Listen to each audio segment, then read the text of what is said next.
तो आगे बढ़ते हैं मनसबदार और जागीरदार। जैसे जैसे साम्राज्य के विभिन्न क्षेत्र सम्मिलित होते गए, वैसे वैसे मुगलों ने तरह तरह के सामाजिक समूहों के सदस्यों के प्रशासन में नियुक्त करना आरंभ कर दिया। शुरू शुरू में ज़्यादातर सरदार तुर्की के थे, लेकिन अब उस छोटे समूह के साथ साथ उन्हें शासक वर्ग में ईरानी, भारतीय, मुसलमान, अफगानों, राजपूतों, मराठों और अन्य समूह को सम्मिलित किया गया। मुगलों की सेवा में आने वाले नौकरशाह मनसबदार कहलाते थे। तो पहला क्वेश्चन बन गया इसके अंदर, मनसबदार कौन थे? मनसबदार वे व्यक्ति होते थे जो मुगलों के शासन में सेवादार होते थे, यानी कि जो मुगल अपने शासन के अंदर, प्रशासनिक इकाई के अंदर किसी राज्य के या किसी भी क्षेत्र का अपने सेवानिवृत्त करते थे, यानी कि उन्हें किसी पद पर रखते थे, उन्हें मनसबदार कहते थे। ठीक है। मनसबदार शब्द का प्रयोग ऐसे व्यक्तियों के लिए होता था जिन्हें कई मनसब यानी कोई सरकारी हैसियत या पद मिलता था। यह मुगलों द्वारा चलाई गई श्रेणी व्यवस्था थी, जिसके जरिए पद 1, नंबर 2 वेतन, नंबर 3 सैन्य उत्तराधिकार निर्धारित किए जाते थे। पद और वेतन का निर्धारण जात की संख्या पर निर्भर होता था। जात की संख्या जितनी अधिक होती थी, दरबार में उतने अभिजात की प्रतिष्ठा उतनी बढ़ जाती थी और उनका वेतन भी उतना ही अधिक होता था। जात मतलब सेना जितनी अधिक होती थी, पद उतना ही ऊंचा होगा, उतना ही पद ऊंचा होगा, उतनी ही उसे वेतन अधिक दिया जाएगा। वेतन मतलब सैलरी। ठीक है। तो ये कह रहा है कि दरबार के अंदर जिसकी जितनी सेना अधिक होती थी, उसी के अनुसार उसकी सैलरी को घटाया तथा बढ़ाया जाता था। दरबार में अभिजात की प्रतिष्ठा उतनी होती थी। ठीक है। जो सैन्य उत्तराधिकारी मनसबदारों को सौंपे जाते थे, उन्हीं के अनुसार उन्हें घुड़सवार रखने पड़ते थे। ये कह रहा है कि जितने भी मनसबदार जो नियुक्त किए जाते थे, सेना के ऊपर जो प्रशासनिक अधिकारी नियुक्त किए जाते थे, उन्हें मनसबदार कहा जाता था। ठीक है। मनसबदार के राजा की अनुमति से ही वो अपनी सेना का घटाना तथा बढ़ाना, भाई घटा भी सकते थे, बढ़ा भी सकते थे। और जो उनके पास जो सेना होती थी, उनके अंदर कितने घुड़सवार होने चाहिए, कितने पैदल सैनिक होने चाहिए, कितने हाथी सवार सैनिक होने चाहिए, ये भी उनको बताना पड़ता था कि राजा से, भाई हमारे पास इतने घुड़सवार है, इतने हमारे पास पैदल है। ठीक है।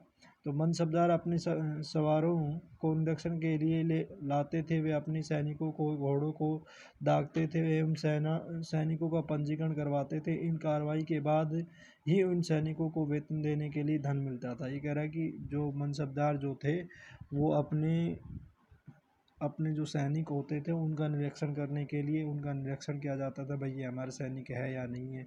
उनको जो घोड़े दिए जाते थे, सेना को जो घोड़े दिए जाते थे सैनिकों को, उनको दागा जाता था। दागा मतलब उनको निशान लगाया जाता था, ये अपना है। ठीक है। और उसके बाद जो सैनिक जो होते थे, उनका पंजीकरण किया जाता था। ठीक है।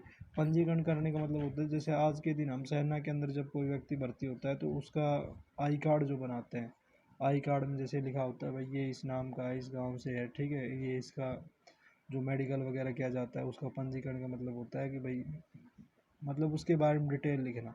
ठीक है। ये कल ने ये कोई जो सैनिक था, वो किसी दूसरे राजा के पास न जाए।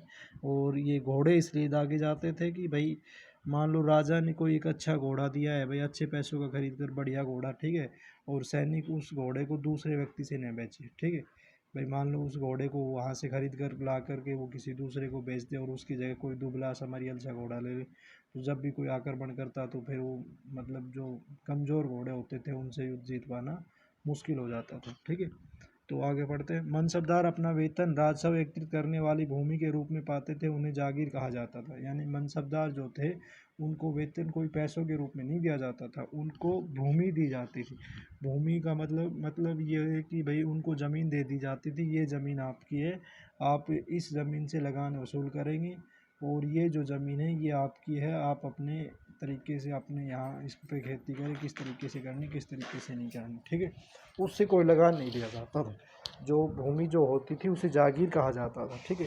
जागीर से कोई भी लगान मतलब टैक्स नहीं दिया जाता राजा को, और जो तकरीबन इक्ताओं के समान थी। परंतु मनसबदार मुक्तियों से भिन्न अपने जागीरों पर नहीं रहते थे, वे न ही उन पर अपना प्रशासन करते थे। उनके पास अपनी जागीरों के केवल उस राजस्व एकत्रित करने का अधिकार था।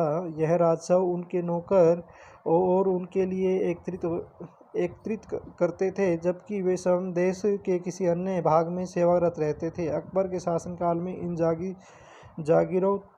जागीरों को सावधानीपूर्वक आकलन किया गया। आकलन का मतलब होता है मूल्यांकन किया गया, उनको देखा गया भाई कौन के पास कितना है, ठीक है, ताकि उनका राजस्व मनसबदार के वेतन के तकरीबन बराबर रहे। औरंगजेब के शासनकाल तक पहुँचते पहुँचते स्थिति बदल गई, जब राजस्व मनसबदार के वेतन से बहुत कम होता था।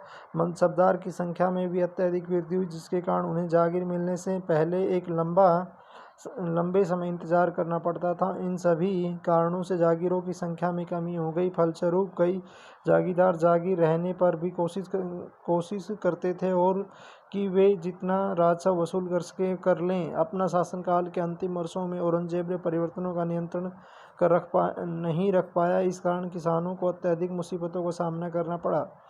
ये कह रहा कि भाई जो अकबर के समय में इन जागीरदारों को यानी मनसबदारों को जागीर दी जाती थी, औरंगजेब का जब शासन का समय आया तो उन्होंने जागीर देने से मना कर दिया। उन्होंने कहा भाई ये जागीर जो है ये बारी बारी से दी जाए, क्योंकि मनसबदार जो थे अधिक होने लग गए, जो जागीर जो यानी कि जो ज़मीन थी वो कम थी। तो उन्होंने बताया कि भाई ये कुछ समय के लिए आपके पास रखेंगे, कुछ समय उनको दे दी जाएगी, उसके बाद कुछ समय के लिए उन्हें दे दी। तो इसलिए उन्होंने भाई ये जो मनसबदार जो पद था उनके लिए लोग आगे नहीं आते थे, ठीक है। नेक्स्ट पढ़ते हैं जब्त और जमींदार। मुगलों की आमदनी का प्रमुख साधन किसानों की उपज से मिलने वाला राजस्व था। ये कह रहा है कि मुगल जो राजा होता था उनकी जो आमदनी जो होती थी वो किसानों की जो उपज थी उनसे जो टैक्स लिया जाता था वो मुख्य कारण था। आज भी अगर हम बात करें कि भाई सरकार की जो मुख्य आमदनी है सरकार कहाँ से कमाती, तो आज के दिन भी सरकार हमसे जो टैक्स लेती है टैक्स ही उनकी आमदनी होती है, ठीक है। अधिकतर स्थानों पर किसान ग्रामीण कुलों यानी कि मुखिया या स्थानीय सरदारों के माध्यम से राजस्व देते थे। समस्त मध्यस्थों के लिए, चाहे वे स्थानीय ग्राम के मुखिया हो या फिर शक्तिशाली सरदार हो, मुगल एक ही शब्द जमींदार का प्रयोग करते थे। अकबर के राजस्व मंत्री टोडरमल ने 10 साल यानी कि 1570 से 1580 की काल अवधि के लिए कृषि की पैदावार, कीमतों और कृषि का भूमि का सावधानीपूर्वक सर्वेक्षण किया। इन आंकड़ों के आधार पर प्रत्येक फसल का नकद के रूप में टैक्स निर्धारित कर लिया गया। प्रत्येक सूबे प्रांत को राजस्व मंडलों में बांटा गया। प्रत्येक की हर फसल के लिए राजस्व दर की अलग सूची बनाई गई। राजस्व प्राप्त करने की इस व्यवस्था को जब्त कहा जाता था। ये कह रहा कि अकबर का जो शासनकाल था तो अकबर के शासनकाल में उनका एक राजस्व मंत्री था टोडरमल। कौन था भाई? टोडरमल। तो ये क्वेश्चन बनता है कि भाई टोडरमल कौन था? तो टोडरमल मुगलों के शासन के दरबार में एक यानी अकबर के शासनकाल में राजस्व मंत्री था, ठीक है। तो उन्होंने एक पद्धति बनाई, उन्होंने वहाँ की जो ज़मीन थी उनका अलग अलग भागों में बंटवारा किया गया। भाई ये अच्छी भूमि है, ये बंजर भूमि है, ठीक है। इस प्रकार से अलग अलग भूमि का अलग अलग टैक्स निर्धारित किया कि भाई इससे इतना टैक्स लिया जाएगा, इससे इतना टैक्स लिया जाए, ठीक है।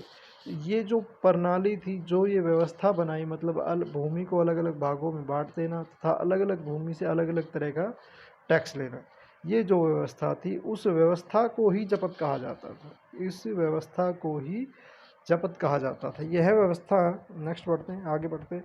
यह व्यवस्था उन स्थानों पर प्रचलित थी जहाँ पर मुगल प्रशासनिक अधिकारी भूमि का निरीक्षण कर सकते थे और सावधानीपूर्वक उनका हिसाब रख सकते थे। ऐसा निरीक्षण गुजरात, बंगाल जैसे प्रांतों में संभव नहीं हो पाया।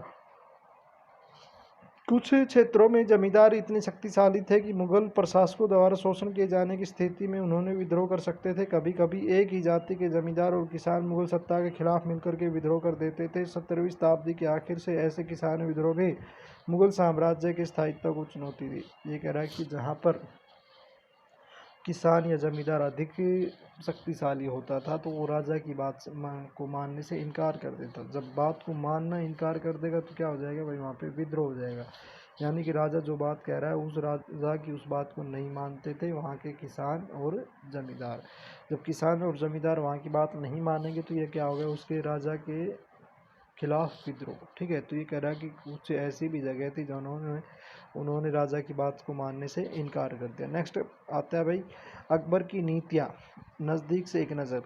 प्रशासन के मुखिया अभिलक्षण अकबर के निर्धारित किए गए थे और इसका विस्तार वर्णन अबुल फजल की अकबरनामा विशेषकर आईन अकबरी में मिलता है। अबुल फजल के अनुसार साम्राज्य में कई प्रांतों में बटा हुआ था जिन्हें सूबा कहा जाता था। सूबे के प्रशासक सूबेदार कहलाते थे। यह राजनीतिक तथा सैनिक दोनों प्रकार के कार्यों का निर्वाह करते थे। ये कह रहा भाई अकबर के शासनकाल का एक कवि होता था अबुल फजल, ठीक है। उसने एक किताब लिखी अकबरनामा। किसने, ये क्वेश्चन बनता है भाई अकबरनामा किसने लिखी, तो उसमें आंसर आएगा अबुल फजल ने। अबुल फजल ने कौन सी पुस्तक लिखी, अकबरनामा। किसके ऊपर लिखी, अकबर के ऊपर।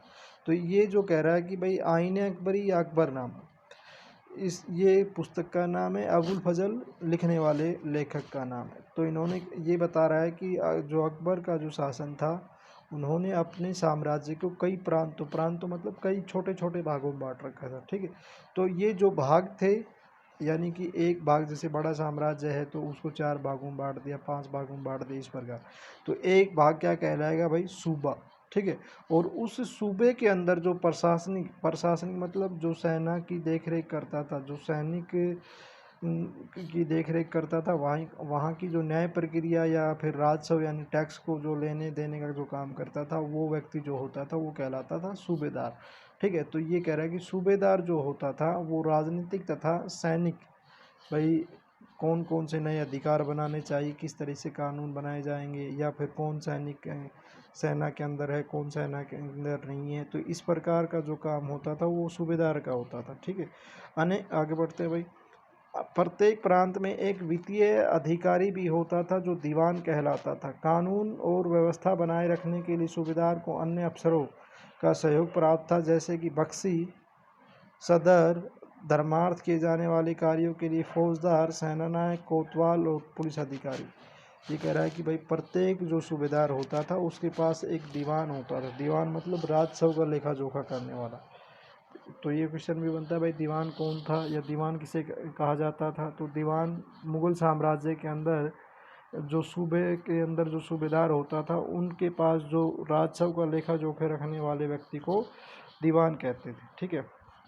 और ये कह रहा भाई सूबेदार जो होता था वो अकेला ही उस सूबे को नहीं संभालता था, उसके साथ अनेक सहायक संबंधी होते थे, जैसे बख्शी यानी कि जो वेतन के आधार पर जो सैनिक होते थे, सदर धर्म के आधार पर जो होते थे, फौजदार, कोतवाल, ठीक है। ये एक अनेक प्रकार के थे।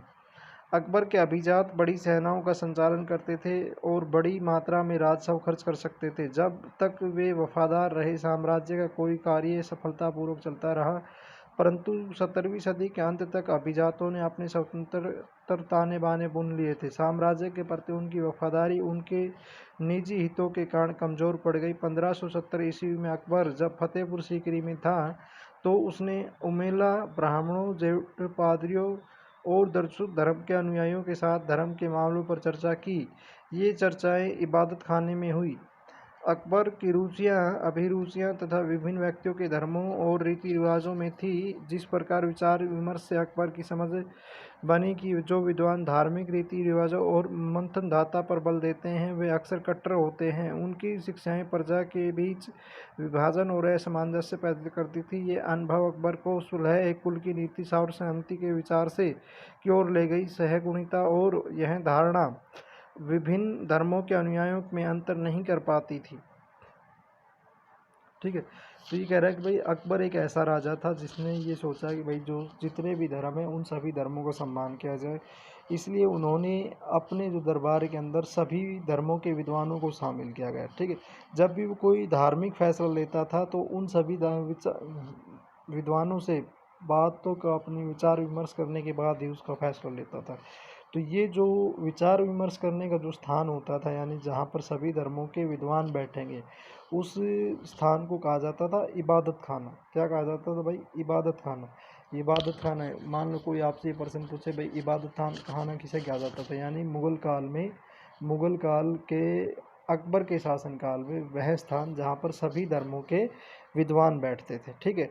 तो इन्होंने ये कह रहा कि जब भी कोई धार्मिक फैसला लिया जाए तो सभी विद्वानों से पूछ करके सुलह कुल की नीति के अनुसार, मतलब उन्होंने कहा कि भाई सभी विद्वानों से हम बातचीत करने के बाद, विचार विमर्श करने के बाद किसी भी धार्मिक बात का बात को लागू करेंगे, या फिर उनके ऊपर जो भी मंथन किया जाएगा वो उनके अनुसार किया जाएगा। ठीक है, तो उनका मानना था कि ये इस प्रकार की जो नीतियाँ हैं वो कठोर नीतियाँ थी, कट्टरवादी जो नीतियाँ थी। ठीक है, तो नेक्स्ट आगे बढ़ते हैं हम।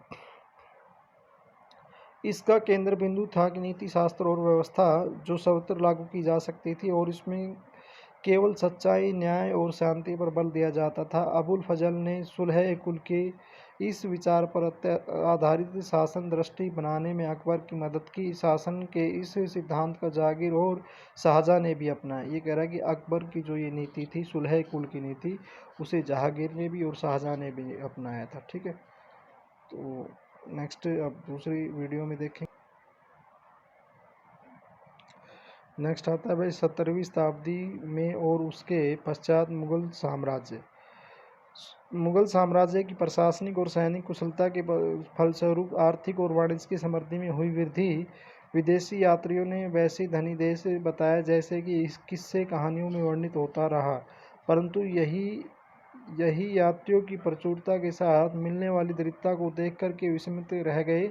सामाजिक असमानता साफ दिखाई पड़ती थी। जहां शाहजहाँ के शासनकाल के 20वें वर्ष के दस्तावेज में यह पता चलता है कि मनसबदार जिनको उच्चतम पद प्राप्त थे वे कुल 8,000 में से 445 ही थे। कुल मनसबदारों की एक छोटी सी संख्या 5.6% को ही साम्राज्य के अनुमानित राजस्व का 61.5% और उनके सवारों के वेतन के रूप में दिया जाता था। मुगल सम्राट और उनके मनसबदार अपनी आय का बहुत बड़ा भाग वेतन और वस्तुओं पर लगा देते थे। इस खर्चे से शिल्पकारों और किसानों को लाभ होता था और वस्तुओं और फसलों की पूर्ति करते थे, परंतु राजस्व का भार इतना था कि प्राथमिक उत्पादकों तथा किसानों और शिल्पों के पास निवेश के लिए बहुत ही कम धन बचता था। इनमें से जो भी बहुत गरीब थे मुश्किल से अपना पेट भर पाते थे, और वे उत्पादन शक्ति बढ़ाने के लिए अतिरिक्त संसाधनों और औजारों व अन्य वस्तुओं में निवेश करने की बात सोच भी नहीं सकते थे। ऐसे अर्थव्यवस्था में ज़्यादा धनी किसान, शिल्पकारों के समूह, व्यापारी और महाजन ज़्यादा लाभ उठाते थे। मुगलों के कुलीन वर्ग के हाथों में बहुत धन और संसाधन थे, जिनके कारण 17वीं शताब्दी के अंतिम वर्षों में अत्यधिक शक्तिशाली हो गए। जैसे जैसे मुगल सम्राट की सत्ता का पतन की ओर बढ़ती गई, वैसे वैसे विभिन्न क्षेत्रों में सम्राट के सेवक स्वयं की सत्ता शक्तिशाली केंद्र बनाने लगे।